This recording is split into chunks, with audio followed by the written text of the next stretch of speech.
Hello, everyone, and welcome back to The Hum, a Kansas Hoops podcast via the Field of 68. I'm your host, Sam Lance, and I'm here with co-host Jackson Bezdek once again. Jackson, we had the border war on Saturday, and boy, was it an interesting game. We're going to break it all down for you guys, so without further ado, let's do this. Episode 10, if you can believe it. We are at episode 10 already here on The Hum, so here we go. A Kansas Hoops podcast, episode 10.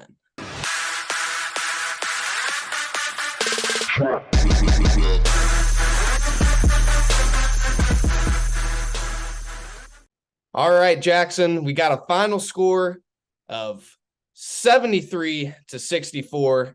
Kansas defeating Missouri inside of Allen Fieldhouse in the third installment of the renewed border showdown. Actually, KU's least margin of victory so far in the border showdown the border war since is a war started. KU still winning in those three games now by an average margin of 25 points, which is not bad at all against your rival. So, Jackson, what do we think here? Kansas getting the win against Missouri in the border showdown. Yeah, I think to start the game, Kansas was a little way overamped. I mean, a lot of those shots were very, very long to start the game. I mean, the Fieldhouse was, again, unbelievably electric. So I can kind of understand that. The adrenaline was pumping quite hard through the boys' veins. But I didn't think Kansas looked super sharp. And I mean, I'm glad that they were playing Missouri because there's an element of, all right, we got to stop messing around and we got to lock in and beat Mizzou. But still, it wasn't the smoothest game Kansas has played all year. And like you said, the last 2 years, it's been a party playing Mizzou, winning by 20, 30, 40 points. And this was a different go of it. And Missouri kind of took, the crowd and kind of the momentum out of the game very early on. Went on a 15-6 run to start the game. Nick Honor had a three-pointer. Sean East had a three. Tamar Bates ended up dropping in that three to make Self call that timeout. But yeah, it was a pretty ugly start for Kansas. They couldn't get anything going, shooting just 2 of 11 to start the game. 3 turnovers. It just was not your ideal start to a basketball game. Yeah, and Hunter Dickinson couldn't even breathe for the first. I mean, it felt like whole half. They were sending 3-4 guys at him sometimes. I mean, it was crazy. It was pretty obvious that their game plan was, we'll lose to Kansas as long as it's not Hunter Dickinson. Seriously. Kind of like that UConn game, kind of the opposite though. Kansas weathers the storm from that early run. Ends up making it, I believe, a 20-17 game at one point, and both teams kind of were going back and forth for the midway part of that first half. But then you get to the last 6 minutes of a half, and Kansas starts going on their run. It was a 20-2 run to close a half. I believe it was 27-21 Kansas. It ends up being 41 to 29 at halftime. So really was a crazy little run there for Kansas. And Bill Self said that this was pretty much the difference in the game right there. Yeah, 100%. That's one of the best 5-6 minute stretches that KU's played all season, honestly. Even in a game where they didn't look super sharp, you still got a moment of 5 minutes to where they look like one of the 3 best teams in the country. And a lot of that on that run, where does it start? Aggressiveness on defense leading out to easy buckets in transition. And Mizzou that's a good shooting team, like straight up. Like, no, or what's his name? Nick Honor. Nick Honor can shoot it. Sean East was pretty much as advertised, I'd say, as one of the premier guards in the SEC. So this is a legit team that has guys who can score, but Kansas was playing a suffocating brand of defense for the end of the first half there. Bill Self said it in the post game. We started guarding them. So Missouri wasn't able to get anything going to end that in that first half. And then kind of the turning point in this run, at least for me, was Marco Jackson with that and one 3-pointer. And talking about on the podcast for a couple weeks now.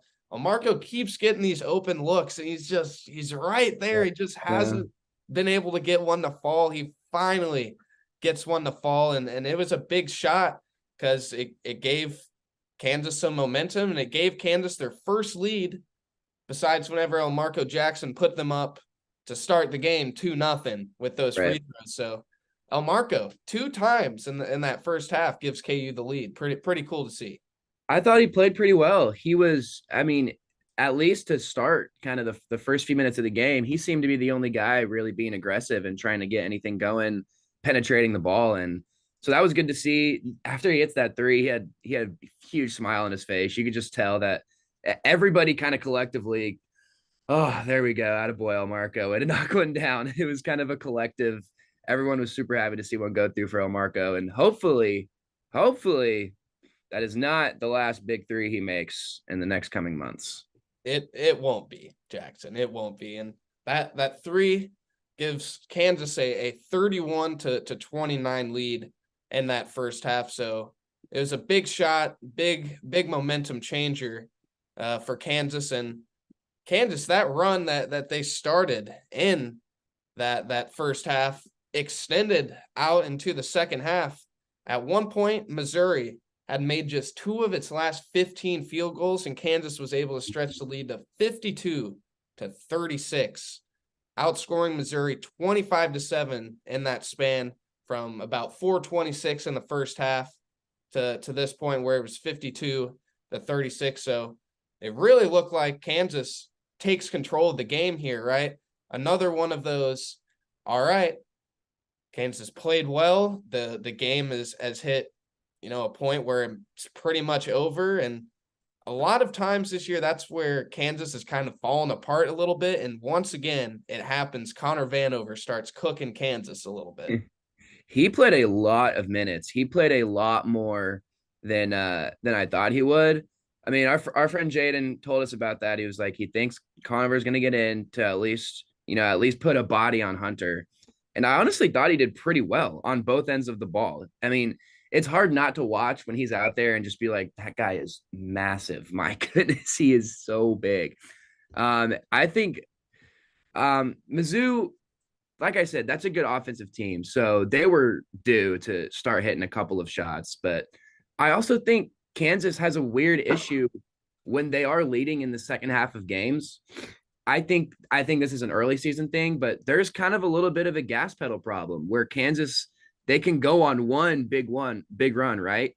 But we haven't seen them be able to string two together and really bury a team. Like that coming out in the second half was great. Came out firing. That's the game against Missouri is a game you need to win by 20, 25 points. And I was a little disappointed with Kansas's effort to close out the second half because for the last few minutes, Mizzou, honestly, I thought played better than Kansas did. Yeah, really, besides the 20-2 stretch and kind of this big run extending into the second half, I think Kansas and Missouri were pretty much even. You kind of just had that one really big run, and obviously that 20-2 run's a little bigger than their 15-6 run to start the game. So I think that was a really big factor. But yeah, we had Vanover, making, I think it was 6 straight points to cut it to 10. Yeah, it was 6 straight points to make it 56-46. And a lot of those points were just Missouri throwing it up there and he's just tipping it in to the basket, 7'5". But yeah, from that point though, both teams kind of went back and forth. Missouri just couldn't cut into the lead. They just couldn't get it down to anything less than 8 points to end the game. And it was game over after that. Kansas with the 9-point win. Missouri just couldn't get over the hump of really making Kansas sweat down the stretch, making it a game. Yeah, and Kansas did a nice job of getting Dickinson the ball and going to their closer. He was able to hit a couple field goals within the last 5 minutes of that game. But overall, Missouri did a great job keeping Dickinson in check.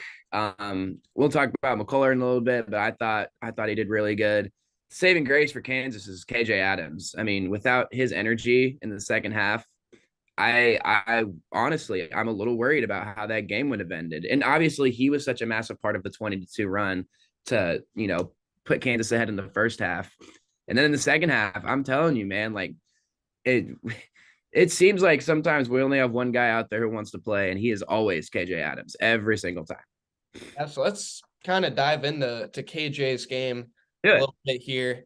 He finishes with 17. This is his third straight game with 15 plus, 17 points, 5 assists, a couple of rebounds there, and he was 7 of 13 from the field. KJ obviously was a huge part in that 20-2 run. I believe he had a couple of those push shots in that run that we love. Oh, And he sure did, I don't Sam. know if I think you retweeted my tweet, but we kind of talked about this last episode. There's the Kareem sky Yeah. hook, and now there's the KJ Adams push shot. He's gotten Yeah. that good at it, Jackson. He has. Clearly, the Mizzou coaches do not watch or listen to the hum because they would have known not to sag off KJ if they listened to the last episode. I tried to tell you guys, you can't do that.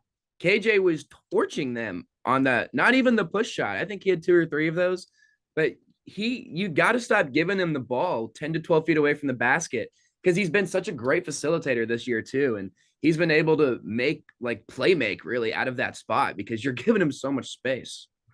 Bill Self mentioned this after the game. You know, they were daring KJ to shoot. They were daring El Marco to shoot. And even though they were kind of running some plays, they couldn't really run plays. Kind of like what Kansas, their pressure defense against UConn wasn't allowing UConn to run any plays.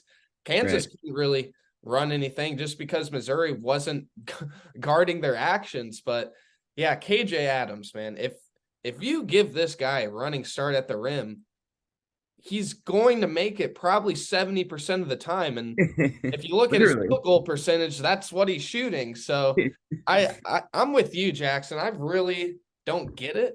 Why teams continue to do this, why they would continue to let KJ just pick his spots. It's not going to work. It's just simply not going to work. I think like the whole deal is to try and get another guy near Dickinson, right? So you sag off KJ's guy, and then you can basically double team Hunter without technically double teaming him.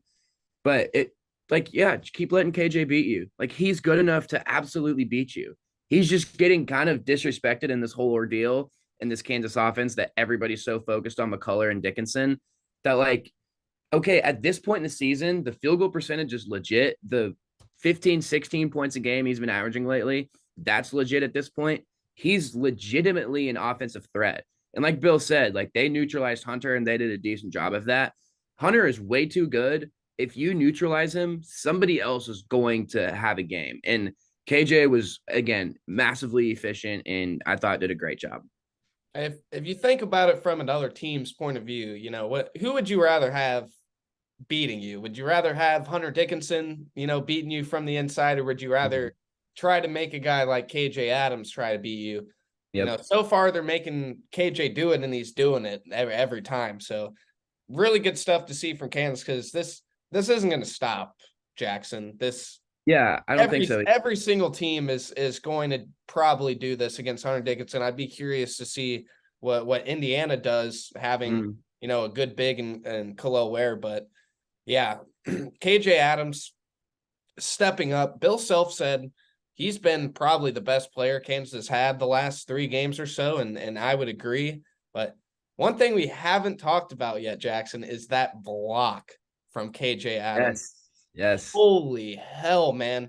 I'll tell you what, Allen Fieldhouse at its peak in that game was that block. Yeah. Allen Fieldhouse was sent into an absolute frenzy. And I remember they showed the replay again and everybody again, even the possession, the Missouri possession, the Kansas possession is going on. Everybody went nuts. Everybody is looking at that block on the video board. It was insane. You could see it formulating when he started to run him down. I'm glad that KU, that's a KJ. The parallels between T-Rob and KJ have almost been pretty terrifyingly similar the past week. And that is now continuing with KJ's SWAT. KJ plays so hard and's got so much energy. He straight up did not run back on offense after that. He was soaking in that moment. I mean, that was so funny. I haven't seen a Kansas player just straight up be like, nah, that was so cool. I'm not even gonna play offense, Bill. You're gonna be happy with this. Honestly, I don't even know if KJ realized that he blocked it like back in the Yeah, play. Like maybe I he thought think, it went out of bounds or something. yeah, I don't know. That was something. That was probably one of the best blocks that I've seen in person. Just the amount of space that he covered to chase him down was pretty Ridiculous. crazy. And He's but the he best knew it was athlete. happening the whole time. Yeah, Like totally. You could everybody smell in it. the stadium knew what was about to happen. He's the best. He's the best athlete in the country. The block he had on the baseline. There was some pictures going around of it. He caught it like 17 feet out on the baseline from the basket, and he didn't dribble, and he dunked on two guys because his gather and two-step hop was covered so much ground that he literally didn't need to dribble. It was ridiculous. There's a lob that KJ, yeah, I think he was fouled on this specific play, but there's a lob where he was up there as Yeah. well. Oh, he almost hit his head on the rim in the second half. Yeah, yeah, Yeah, yeah. if that dude is super athletic, and another thing that just really quick to touch on with KJ is he's been really good bringing the ball up too in transition. He kind of got a little wild on one of them and threw it off the backboard, but Hunter was able to follow it and slam it home. But that's also a really good sign for Kansas to KJ can bring the ball up and kind of be that guy to break the press for Kansas sometimes, which is pretty cool. Yeah, it's because I mean, when other teams are, especially if teams are pressing Kansas, no one's going to be giving KJ any ball pressure because everyone's so worried about sacking off of him and him, going by them. So if they're going to let him bring it up, sometimes when KJ's bringing it up on a fast break, I find myself screaming pass KJ pass. And that one that you're talking about that Dickinson followed up, that It's was the most basically out a of control pass. play. That was the most out of control play ever. I mean, he went for like a scoop layup and didn't even touch the rim. It wasn't even close. But yeah, you're right. KJ, Kansas in general, I thought was like pretty, other than a couple moments in the first half, like there wasn't any like really bad turnovers that, kept Mizzou in the game. I thought Kansas did a nice job down the stretch of taking care of the ball. Yeah, for sure. And we mentioned it a little bit talking about Hunter Dickinson being rather quiet again. I believe he had 13 points in this one. Yep, 13 points and 16 rebounds. Did absolutely incredible job rebounding the ball. But Hunter Dickinson, again, teams have shown that they're just going to put people in the lane and not let Hunter Dickinson get the ball. I mean, they sagged off KJ. They sagged off El Marco. You couldn't even really run ball screen action with KJ and Hunter yesterday because they were just leaving people in the lane. Like if you were trying to get KJ involved in a ball screen, his man just stayed directly in the lane. If somebody tried to get Hunter involved in the ball screen, then Marco's dude would come off him and sag in the lane. So again, teams are doing this, and Hunter Dickinson really, I don't think he's really cared that much that teams have been doing this because Kansas has been able to disperse the ball pretty darn well in light of this. Yeah, I think last game he had his frustration get the best of him a little bit when he absolutely body slammed that poor guy. But other than that, like I think you're right. He doesn't seem to be begging for the ball or asking for more shots. I think it's because he literally he's being guarded by two people quite literally all the time, and he knows that it shouldn't be going through him. I'm honestly interested to see if KJ and McCullough continue to put up these big numbers. We might see a different strategy from teams of like, all right, let Hunter get 50 and 30. We don't care. Let's lock down everybody else. So I think if teams start going to that, but like this is like kind of killing his player of the year, argument because he's simply not going to be able to get the numbers. And I need to go watch Purdue because I need to find out like why Edey is able to get open every time.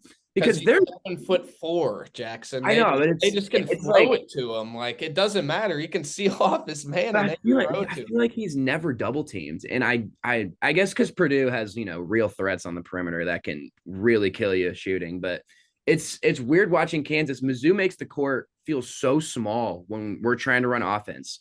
Just feels like anything Kansas tries to do, back screen, ball screen, cut back door, there's always a guy just there, like just taking up space. It was Yeah. pretty frustrating, We honestly. knew coming in that Missouri, kind of causes a lot of disruption with their Yeah, steals, with get a their lot of blocks, and steals. and Bill Self said that their disruption was pretty good, not letting you run plays, get things set up, and he said that in this game you had to rely on players making plays rather than running plays, and said we didn't, Kansas didn't really execute that well, but I thought there were a lot of instances of Kansas players just kind of making plays yesterday, whether that was Elmarko off the dribble, whether that was KJ getting those push shots to go. I thought Kansas did a really good job. And now I wanted to talk about Elmarko Jackson. We kind of were talking about how he hadn't hit double Hadn't digits, cracked it. excuse me, yet this week, or sorry, this year. And here he comes against Missouri, gets to double digits for the first time. Jackson, what do we think? Elmarko Jackson finally hitting that mark. Finally, he was due. He was due. He's been, like we talked about this last episode. We haven't necessarily thought he's been playing bad. It's just his game is so much more suited for a league like the NBA where there's so much more space and he can actually break guys down and take them off the dribble. In a game like this, his entire, like, I just feel like his game is so neutralized because of the way that a lot of college teams guard. Yesterday, that didn't even seem to matter. He looked, there were a couple moments where his first step was like lightning bolt quick. He's quicker than anybody out Ooh, on the court that Kansas will play this year. Maybe besides a Rob really is. Dillingham. Oh yeah, Dillingham, man, he's so good. But even like you look at a guy like Sean East too, they're saying on the broadcast that he's a top 3, top 5 guard in the SEC. And that would include a guy like Rob Dillingham, right? So to put him at that kind of tier, I didn't think he was half as quick as Elmarko when Elmarko got going downhill. I mean, Elmarko really has a special ability to create inside of the 3-point line. His mid-range jumper is not it right now. His 3-point jumper it will get better. We think it will definitely get better. Just needs more reps. But other than that, he was playing with confidence. I thought 100%. He was and honestly, the funny part about that is the start of the game when everybody was so amped up and fired up. He was the one who calmly sinks the first couple of free throws. He was the one who kind of got Kansas into the offense first couple of possessions. That's a real nice thing to see. And also to touch on the free throws, is he the best free throw shooter in America? I mean, he's up there, literally. He's been unbelievable. He's over 92% now. He's one of the better free throw shooters. And he missed one on Saturday. So if he didn't miss that one, he'd probably be at like 95%.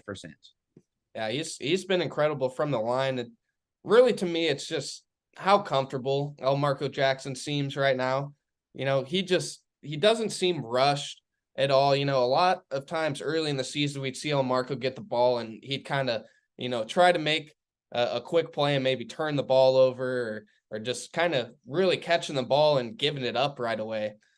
Elmarko's not really doing that anymore. He's kind of looking for his shot in the offense. He's kind of looking for, what he can do off the dribble to get guys involved. It's Elmarko Jackson is coming around, ladies and gentlemen, and he's just going to keep getting better and better and better as this season moves on. And I'm really interested to see how he fares on true road test against Indiana, given that Indiana actually recruited Elmarko Jackson pretty heavily as well. They did. I think he's going to have a good game. I totally agree with you. He just looks more and more like he belongs out there as each game goes by. And especially, Kansas being thin is like a issue. But that is helpful for him because he gets a couple extra mistakes and his leash is a little longer than maybe it would be on a normal Kansas team because Kansas is super thin. So Self still wants him out there, regardless if he made a couple silly mistakes that Self would usually pull a freshman for.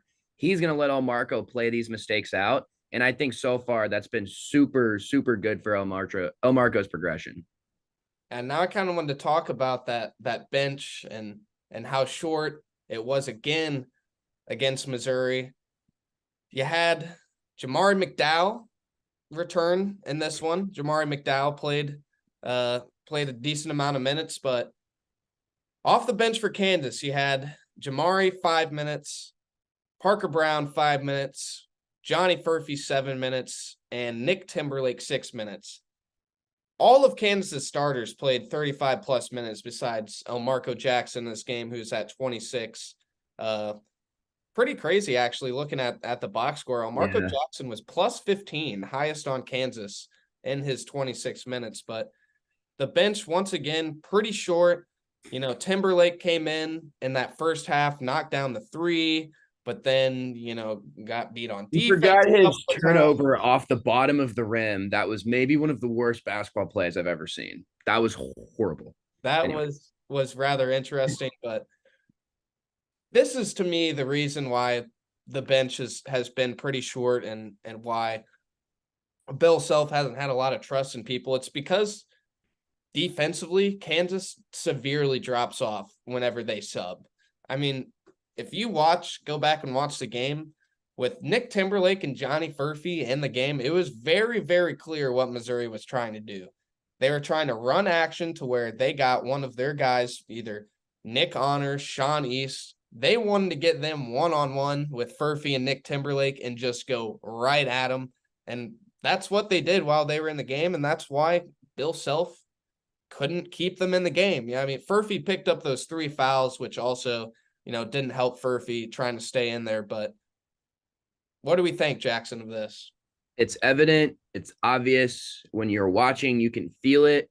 You can feel it in the crowd as there's like this not groan, but everybody knows when we get that second unit in, we got to be putting up points because I took notes of Timberlake's. I was so freaking frustrated. Let's see. Pass off the bottom of the rim, gives up a 3, hits a 3. That's great. Fouls a guy, misses a 3, misses another 3, sub. That's a pretty eventful 4 minutes there for old Nicky. Man, it's just been they're going right at him every time he checks in. It's like he's got a massive target on his back that says, "Take me to the rim. I can't guard you."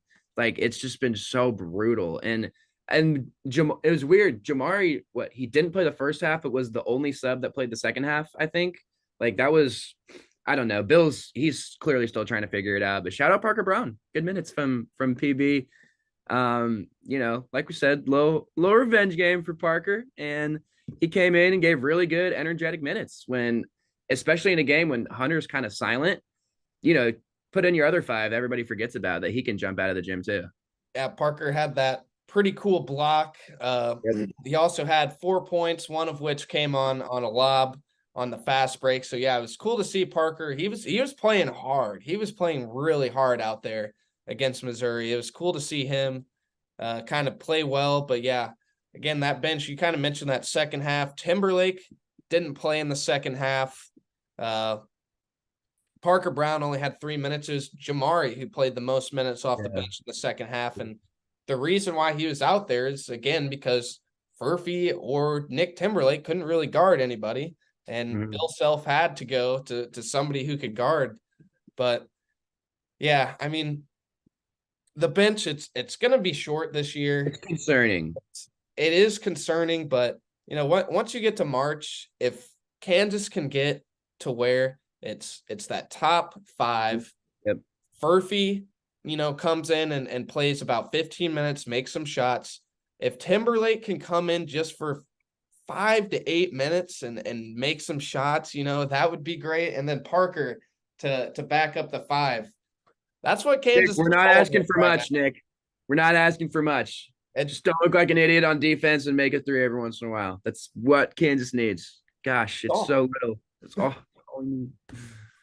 But yeah, Kansas right now, 1 through 7, not great. 1 through 5, amazing. 1 through 4, best in the country. 1 through 7 to 8 right now, Kansas still looking for answers. And really, I think this is going to be something that's going to have to develop all throughout league play. I mean, Kansas still has a lot of games on the schedule to get this going. But yeah, definitely need to get something going out of this bench. But that'll wrap it up for our Mizzou recap. Talking about Missouri, once again, a 73-64 win for Kansas. 3-0 against Missouri since the Sorry, I keep saying showdown. Yeah, These people got me it's not saying your fault, bro. showdown, Jackson. It's not your The fault. We've just border war. yes, The yes. border war. Ivy, get out of here with the showdown crap. That's ridiculous. All right, y'all. We will see you at the under 4 timeout. As you guys know by now, we've partnered with BetMGM Sportsbook for this college basketball season. We're going to be using BetMGM lines to make all of our picks and predictions throughout the college basketball season. And we are going to have special offers for you, the listeners and the viewers on the Field of 68 each and every week during the season. If you haven't signed up with BetMGM yet, use the bonus code FIELD1500 and you will get up to a $1,500 first bet offer on your first wager on BetMGM Sportsbook. Here's what you got to do. Download the BetMGM app. Sign up using the bonus code FIELD1500. Deposit at least $10 and place your first wager on any game. You will receive up to $1,500 in bonus bets if that bet loses. Just make sure you use the bonus code FIELD1500 when you sign up. And remember, BetMGM is now available under one wallet in select states. As a New Jersey resident, this is super convenient for me when I have to go cover games in New York or Philly. When crossing state borders, just log into your existing account instead of having to create new accounts in each state that you go to. And most importantly, I got to let you know, we do have some fun stuff coming up for this college basketball season. Bet insurance tokens, college hoops odds boosts, my personal favorite, parlay odds boosts. So download the BetMGM app today. Welcome back, everybody, to The Hum, a Kansas Hoops podcast via the Field of 68. We are now going to talk some Kansas basketball transfers. What guys are doing now after they have left Kansas. It's always cool to kind of catch up with those guys. So let's start with the guy. Bobby Pettiford has been probably one of the biggest stories for KU transfers this year. If you guys didn't see, he hit a game-winning three-pointer against Kennesaw State from well beyond the half-court line. He was about 4 or 5 steps behind the half-court line. Drains a three for East Carolina to beat Kennesaw State. He backs it up with a 24-point game against UNC Wilmington, career high. And I heard that in that game, he was getting some MVP chants from the crowd. He's been Bobby 4 times. Bobby Pettiford, Jackson.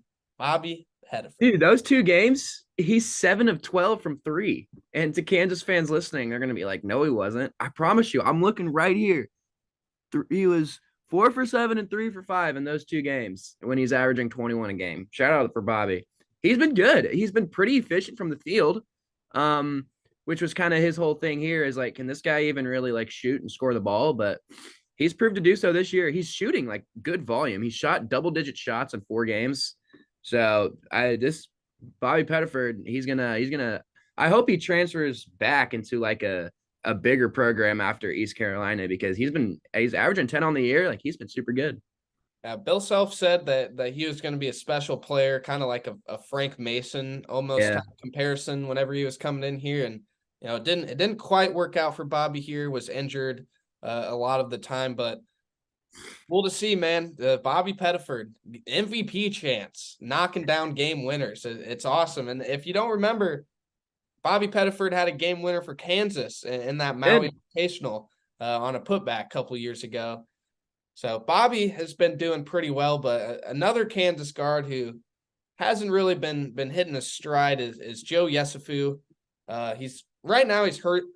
He's hurt, nursing a hip injury, and he hasn't played since November 27th against Eastern Washington for Washington State, but had a 15-5 game against Mississippi State, which is, one of the better teams that Washington State has played. But overall, 6.2 points for Joe with 2 rebounds and 2 assists, and he's only shooting 36.8% from the field. So not really great, but we talk about the bench being thin. Still not sure if Joe's getting any tick. Like it's Joe.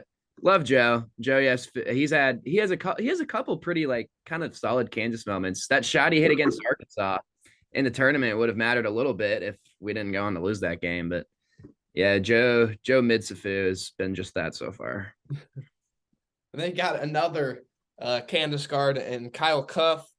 It's been coming off the bench for Syracuse. Not really much to talk about with Kyle. He scored 13 against Chaminade in the Maui Invitational, but again, it's Chaminade. So Right. Kyle Cuff, though, 3.4 points, shooting 35% from the field. He's only recorded 10 plus minutes 5 times this season. So he's kind of just been a role guy for Syracuse. Another guy, MJ Rice, hasn't played the whole year for NC State. Actually just made his debut the other day on December 6th against Maryland Eastern Shore. Never heard of Maryland Eastern Shore, but yeah. Wagon. MJ Rice, 11 points and 6 rebounds in his debut for NC State. Shot 5 of 6 from the field in 10 minutes. So MJ Rice, Let's go, MJ. I want MJ to do well. That was another one where injury is kind of guys like him and Bobby, like the era of the portal. Those guys usually typically will stick around and see what Self can get out of them. But so I'm definitely cheering for those two guys. I want them to do well. I thought MJ Rice was going to be a Wayne Selden type of he plays like that. He's got really good athleticism. Yeah, he's a former 5-star. I mean, he's got all the potential in the world. They don't give those out, like. Yeah. So 11 points in his debut. Obviously, he was kind of away from the team a little bit, dealing with some personal issues, but he's back and doing well for NC State. Great to see for MJ. Another guy who left the portal, a big man this time. We'll talk about 2 of them real quick. We got Ernest Yuta and Zuby.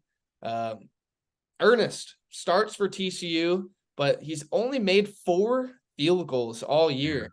We were kind of looking at the stats for all these guys before this and saw that he's only made 4 field goals. Pretty crazy.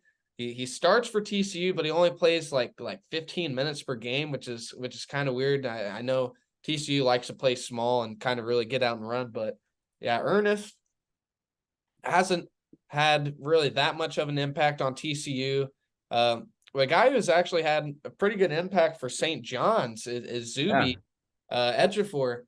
4.5 points per game, 4 rebounds per game, and he's coming off the bench and giving Rick Pitino some pretty good minutes. He's had a 15-minute game, 11-minute game, 17 minutes, 11, 16. So he's been out there. Best game was against Dayton in a loss, 9 points and 6 rebounds in that game. But Zuby doing a great job just kind of being a role guy. Yeah, the Ernest thing is bizarre because he starts and he plays, but he never posts up. They never run any type of action for him. The only look he really will get is a lob off of a ball screen. It's just been kind of weird. Like he would honestly be more effective coming off the bench for KU than the role he is in now for TCU. And Zuby, hey, I really wish Zuby stuck around because I really like his game. He's a good player. I think he's got really nice touch around the rim, and he's got pretty good size for that. He's a good defender. Another guy, I'm cheering for all these guys. I like MJ, Ernest, Zuby, all guys that if it wasn't for this crazy portal era would absolutely still be at Kansas right now. And another guy, Cam Martin, who transferred into Kansas, now transferred out to Boise State. He's actually doing pretty well for Boise State, starting in 6 of 9 games for them, averaging 7 points, 5.5 rebounds, 3 assists, which is pretty nice. He's shooting 45% from the field. His best game he had against Clemson. He had 15 points, 7 rebounds, 4 assists, and he had a double-double, 12 points and 13 rebounds. First game of the season for Boise State. Last game, he had a pretty flashy triple single, 6-6-6. Wow, there you go. Triple single. So Cam Martin, not bad, doing pretty good, and now just a couple more to close. Not transfers from this past year, but 2 guys who are really, really playing absolutely amazing basketball this year. Tyon Grant-Foster and Tristan Enaruna. Tristan Enaruna is going The Oh, bucket getter. That's what he does. he's going absolutely off for Cleveland State, leading them in scoring 17.1 points. Believe he's leading them in rebounding too at Yes. 6.5 per game. Yes. Shooting 50% from the field. Go look at his game logs, guys. 41% from 3. 15, 15, 28, and 7. Like, Tristan Aruna is hooping this year, ladies and gentlemen. Tristan Aruna. Shout out my godfather. It's one of his favorite Kansas players that left. He still thinks Tristan's going to come around. We're still waiting for it. Hey, we're seeing it. He's been doing great out there in the Horizon League. I hope Cleveland State makes the tournament. I want to see a little Tristan 20 piece in a 30-point loss against Purdue. That'd be cool. Yeah, Tristan doing well, and then of course we have probably one of the best stories in college basketball this year. Real. Tyon Grant Foster, absolutely balling for Grand Canyon. Tyon, man, you know, we talked about him before on the show, thought he was going to be one of the greatest JUCO prospects of all time for Kansas, and he actually had some good moments for Kansas. I don't know if you remember his game-winning block, Kansas fans. Against COVID year. But, North Dakota State. Yep, had that game-winning block, but this year, 21.3 points per game, which puts him up there in the nation. Yeah, it does. Tyon Grant Foster, Jackson. Just so awesome to see. We talked about him when he went for 30 his first night, a few weeks ago, but he's still doing it. He's averaging over 20. He's scored 25 times. Like he has a couple double doubles with rebounds. So I think he's averaging like 6 rebounds. So he's been pretty active on the glass too. I need to sit down and watch a good handful of Grand Canyon games, because like his JUCO mixtape is so freaking ridiculous. Like even the year before when he got to Kansas and he was sitting out, Self was like, he's the best player on our team and he doesn't even play. And that was the Dedrick Lawson year. That was the Quentin Grimes year. So like, man, if Tyon's just eligible to play that year, like who knows, because he would have started for sure on that team and got a ton of run. But yeah, love Tyon. This is awesome. Kansas City, Kansas kid. Keep hooping, bro. I hope he averages 20 all year. It's great to see all these guys, getting into a different situation and performing. A lot of these guys probably wouldn't be playing any big minutes on Kansas this year. I think Tyon actually would. Maybe Tristan, Ernest would be a backup big. MJ might play. Bobby might play. Get some run, but nice to see these guys in different situations playing well. Right. Especially Bobby, doing what he's doing at ECU, kind of being their lead guard. But it's all we have time for today, y'all. Thank you for watching the Hum, a Kansas Hoops podcast. We will be back before the Indiana game. Kansas's next game is this coming Saturday against Indiana. I believe it's December 16th is the exact date there. So we'll have a little preview of that one, and then we'll be back after that game, of course. But thank you, everybody, for joining us on the Hum, a Kansas Hoops podcast.